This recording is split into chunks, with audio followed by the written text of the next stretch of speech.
Hello everyone, this is Akshay here, and welcome back to the another great day of our Purity Streak. Today's question name is Longest Palindrome in a String. Let us see what this question says, and let us see how many approaches are there to solve this question. So, given a string S, find the longest palindromic substring in S, and a palindromic string, a string that reads the same backward. Okay. More formally, S is a palindromic reverse of S equals to S. बड़ी obvious सी बात है, palindrome का मतलब वही होता है जो अगर स्ट्रिंग को रिवर्स करो तो सेम ओरिजिनल स्ट्रिंग के जैसे आना चाहिए, right? So in case of any conflict return the substring which occurs at the first, मतलब जो सबसे लेफ्ट मोस्ट में है वो हमें रिटर्न करना है अगर सेम लेंथ ऑफ सबस्ट्रिंग हमें मिलते हैं राइट और लेफ्ट दोनों में, राइट? ठीक है, तो सब पहला टेस्ट केस हम देख लेते हैं यार क्या है। 4 times A, 2 times B and then 2 times A, and clearly हम देख सकते हैं कि सबसे बड़ा सबस्ट्रिंग है जो सबसे बड़ा पैलिंड्रोमिक सबस्ट्रिंग जो है वो यहाँ प्रेजेंट है, right? Longest palindromic substring is double A, double B and double A. आज मेरे को वीडियो बनाने का बिल्कुल मन नहीं है यार, बट ठीक है।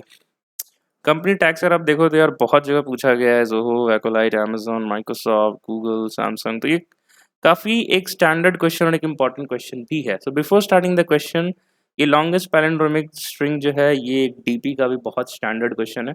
मैंने अभी तक उस पर वीडियो नहीं बनाई है, इसलिए मैं आपको रेफर नहीं कर सकता, but I will strongly recommend you that after solving this question from this video, और लेट्स से अगर आपने खुद से भी सॉल्व कर लिया किसी अप्रोच से, तो आप जीएफजी पे इसका ब्लॉग जरूर पढ़ना, राइट? ये कैसे होता है, मतलब बहुत ही स्टैंडर्ड क्वेश्चन, आप देख सकते हो कितने कितनी कंपनीज में उसको पूछा गया है, करेक्ट?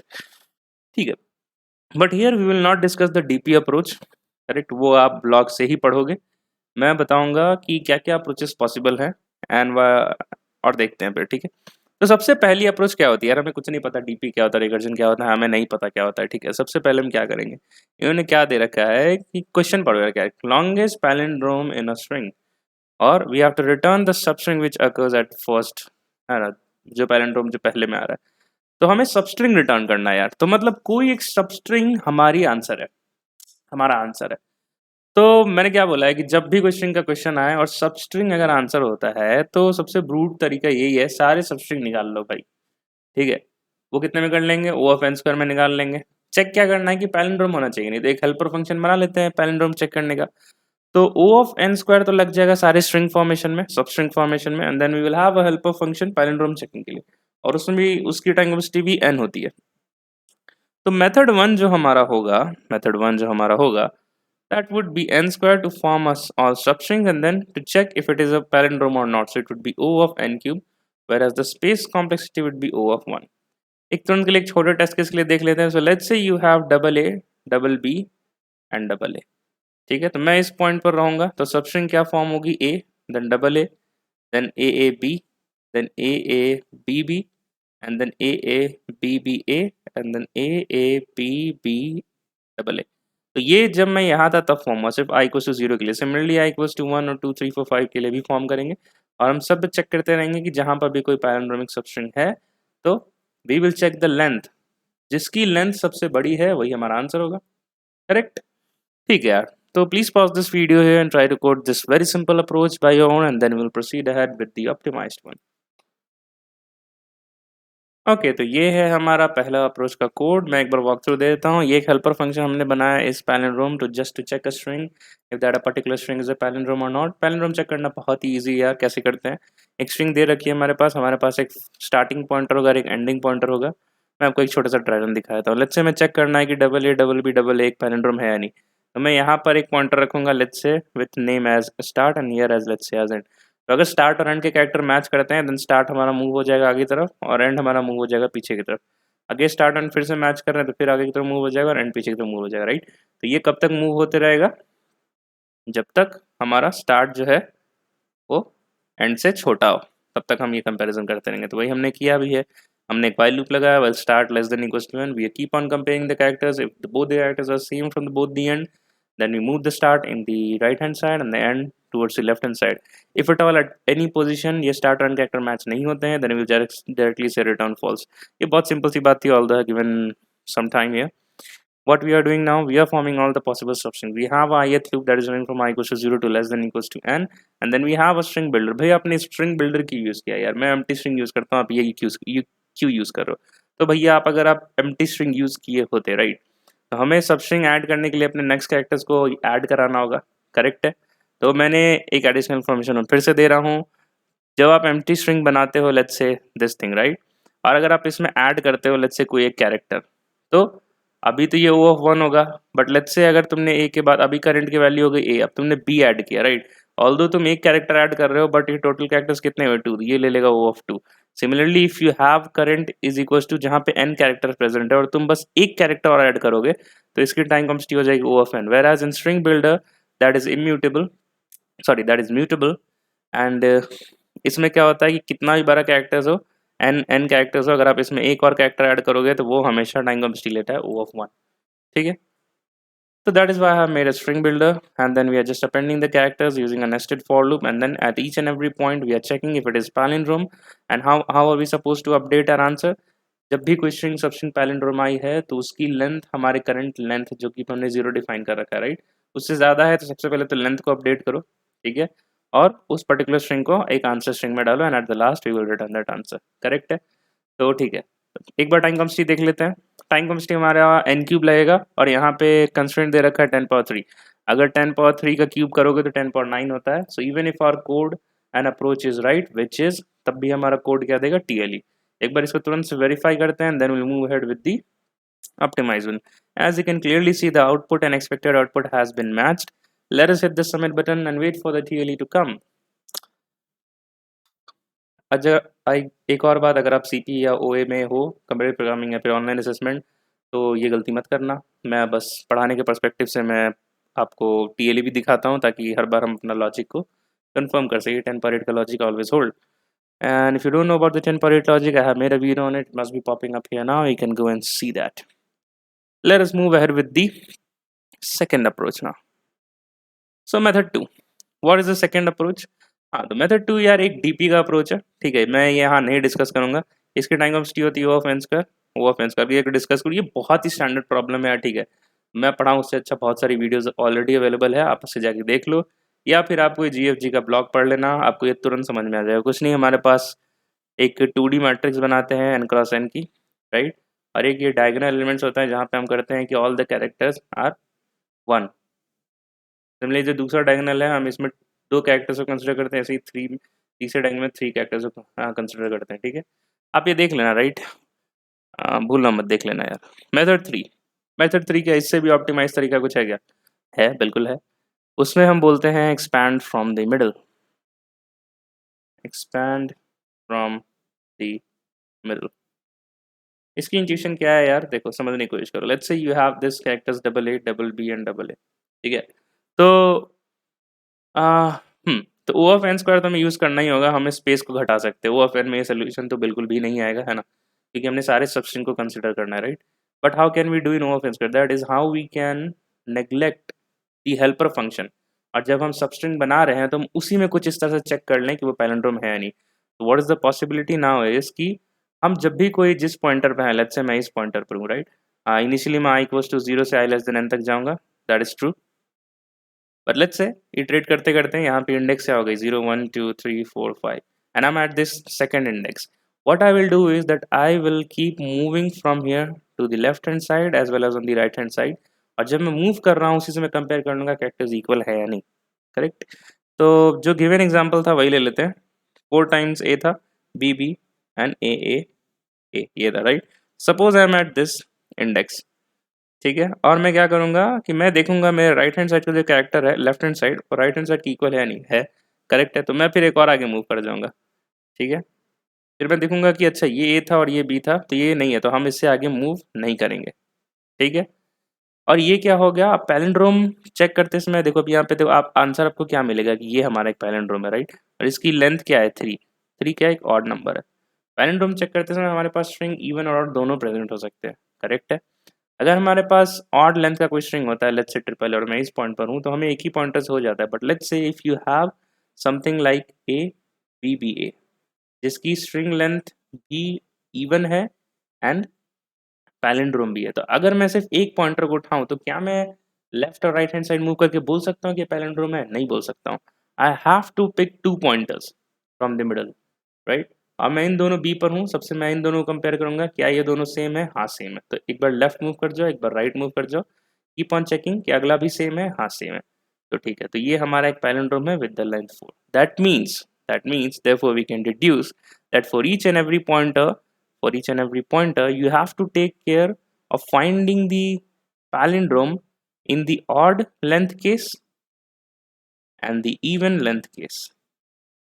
ठीक है, तो मेरे कहने का क्या मतलब है कि whenever I am at this, let's say this is the index, when I'm at this index 2, what I will do, I will call a helper function which will which will do two things, right? या फिर मैं helper function में इस palindrome का ही function लिख दूं, right और left घूमने का, बट मैं दो बार कॉल करूं, दो पैरेलल लूप चलाऊं, है ना? एक बार कि मैं सिर्फ इस पॉइंट पर हूं, और दूसरी बार using the same index but my pointer is, one is this one that is at I equals to 2 and one another is at I equals to 3. Correct है? ठीक है, तो एक छोटा सा एग्जांपल देखते हैं और फिर आगे बढ़ते हैं.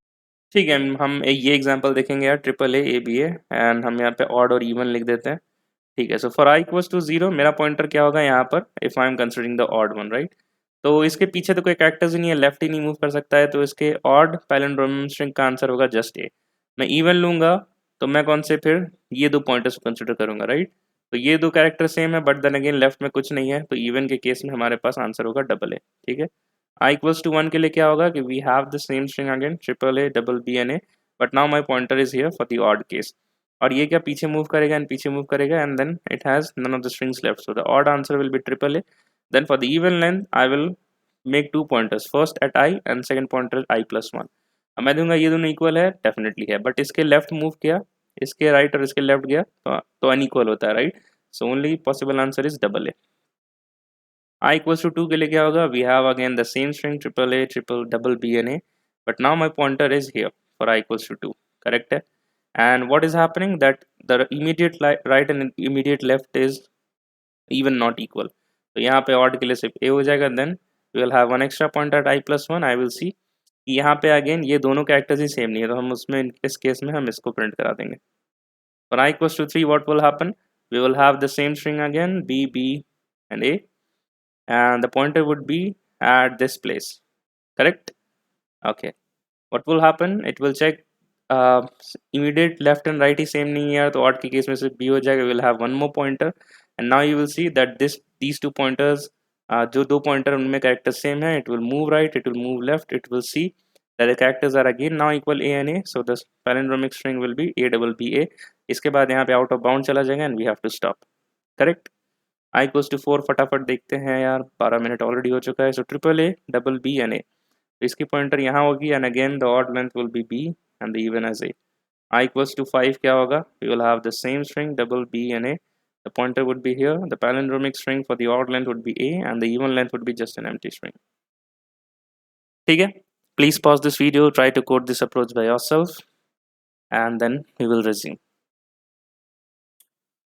Okay, so that's the code here. Let me give you a code walkthrough. So first we have made an int n for the string length. Then we have a length variable for equals to 0. हम यहाँ पे track कर रहे हैं यार कि कब हमारे पास we are getting a string of the maximum length of the palindromic string, right? We have an answer where we are storing the palindromic maximum length string. We are now using a for loop, and then we are calling two things in parallel. That is, we are taking the consideration of the odd case, and then we are taking into the consideration of the even case. मैंने आपको बताया था दो pointers होगा even के लिए, we need to check for the ith as well as the I plus 1, और फिर हम expand करना शुरू करें. Similarly for odd, we just have to check for the ith pointer, और वहाँ से हम expand करना शुरू करते हैं. ठीक है, and this is just if statements, very simple, कि अगर वो string let's say valid है and उसकी string length greater than our previous length है, तो कुछ नहीं यार, उस current string को आंसर में डालो और लेंथ को अपडेट करो. Similarly that is happening in 44 and 48. अब हेल्पर फंक्शन कैसे काम कर रहा है? हेल्पर फंक्शन इस तरह से काम कर रहा है कि you have such pointers, two pointers, right? What you need to do, मैं आपको एक बार दिखा देता हूँ वापस से. We have this thing A B B A, तो मेरे पास पॉइंटर्स यहाँ है और यहाँ पर लेट्स से आई था, राइट? तो ये हो जाएगा अपना आई प्लस 1. ठीक है, मैं क्या करूँगा, मैं चेक करूँगा पहले ये जो पर्टिकुलर कैरेक्टर है, मैं इसको पैरामीटर्स पास करूँगा स्टार्ट एंड एंड. अगर स्टार्ट एंड एंड सेम है तो क्या करोगे, start minus minus and and plus plus, right? और ये कब तक जाएगा, जब तक हमारा वाइल स्टार्ट जो है वो ग्रेटर देन 0 हो और एंड जो है वो लेस देन n हो. यही है. यही चीज़ देखो मैंने लिखा है यार, यहाँ पर भी सेम चीज़ यहाँ पे लिखी हुई है। एंड एज सुन एज कोई कैरेक्टर मैच नहीं करेगा तो हम ब्रेक कर देंगे and last we will return the substring. अब st+1 से एंड तक कैसे लिखा है मैं एक बार वो समझा देता हूँ फिर से नहीं, पहली बार ही समझा रहा हूँ, ठीक है। तो let us consider that you have a string of 4 times a and b and what to say, you have a pointer here, right? We are considering the odd string length। तो क्या होगा यहाँ पे, let's say यहाँ नहीं था, यहाँ पे था, ओके। तो क्या होगा, स्टार्ट एंड एंड तो अभी यहीं पर है, फिर यहाँ पे स्टार्ट इधर मूव करेगा और एंड यहाँ मूव कर जाएगा, देन अगेन स्टार्ट यहाँ मूव करेगा, एंड यहाँ मूव कर जाएगा, बट यहाँ पे स्टार्ट और एंड वैल्यू की सेम नहीं होगी, बट वी नो दैट यहाँ स्टार्ट और एंड पॉइंटर है। हमें स्ट्रिंग कौन सा चाहिए, हमें ये चाहिए, राइट। अगर मेरे पास ये दो इंडेक्स अवेलेबल है तो जावा में मैं सबस्ट्रिंग मेथड यूज कर सकता हूँ। तो मैं st.end जब पास करूंगा तो ये क्या होता है कि स्टार्ट इंडेक्स को इंक्लूड किया जाता है और ये जो लास्ट वाला इंडेक्स है वो इंक्लूड नहीं किया जाता है, right. So instead of st I will pass st+1 कि यहाँ से इंक्लूड करना शुरू करो, राइट, यहाँ से लेना शुरू करो एंड गो टिल n-1। और n-1 के लिए हमें बस एंड तक आप डाल रहे हो तो उसके जस्ट पहले तक का कैरेक्टर्स आपके में वो सबस्ट्रिंग के फंक्शन में ऐड हो जाएगा, एक्सेस हो जाएगा। So that is why we are doing that thing. Let us compile and run. And meanwhile it is compiling. What is the time complexity here? This is the for loop which is taking O of n time, and these two things are running in parallel, which each of them is taking, this helper function is taking O of n time. So ultimately the overall time complexity will be O of n square, and the space complexity as O of 1. The constraint given here is 10 power 3, so it would be 10 power 6 for n square, and definitely our solution will get submitted. Let us wait for the results and then we will move ahead with the C++ approach and then we'll end this video. So great, yeah, test cases pass ho gaye and we have done this question. Let us move to the C++ code. Okay, so that's the C++ code here. Let me give you a very quick code walkthrough. हम same चीज़ किया है हमने यार, एक बार odd case length handle किया, एक बार even case handle किया, and then we have a helper function doing the same thing as we saw, and then we have a sub-str function, substring function like this, st+1 minus st minus 1. You can even write just end, I guess. अच्छा, तो यहाँ C++ में ऐसा होता है कि यहाँ पे st+1 से कितने मोर कैरेक्टर्स चाहिए आगे तक, राइट। सो हमारे पास स्टार्टिंग पॉइंटर था, राइट, और हमारे पास एंडिंग पॉइंटर भी था, तो इसलिए हमने ये किया है एंड माइनस स्टार्ट -1। ये एक्चुअली में पता है क्या हो रहा है, ये एक्चुअली में हो रहा है एंड माइनस स्टार्ट +1, एक्चुअली में ये हो रहा है। अगर ये कर लोगे तो हमें पता चल जाए कैरेक्टर्स कितने, लेट्स से हमारे पास इंडेक्सेस था 0 1 2 3 4, अगर मैं करूँ 4 माइनस 0 माइनस 1 तो क्या होता है 3, राइट। तो इसलिए ये फॉर्मूला वैलिड है, end minus start -1, that's why it's written like this, ठीक है। ओके, फ्यू लास्ट थिंग कि ये सोर्स कोड आपको मेरे DSA रिपोजिटरी में मिल जाएगा। DSA रिपोजिटरी की लिंक डिस्क्रिप्शन में है, you can star and fork to get help with that thing. And let us end this video. Let us meet tomorrow's in Purity Streak of day 228, I guess. और second approach जो थी यार, second approach आप ध्यान से पढ़ लेना, DP वाला। We should not skip anything. मैं बनाता तो ऑलरेडी 20 मिनट्स की हो गई है, 45 मिनट्स का वीडियो आता, that does not make any sense for one particular question, right. आप इसको पढ़ लेना and we have discuss the what to say the important one. चलो मिलते हैं कल। Keep learning, keep growing, bye bye and take care.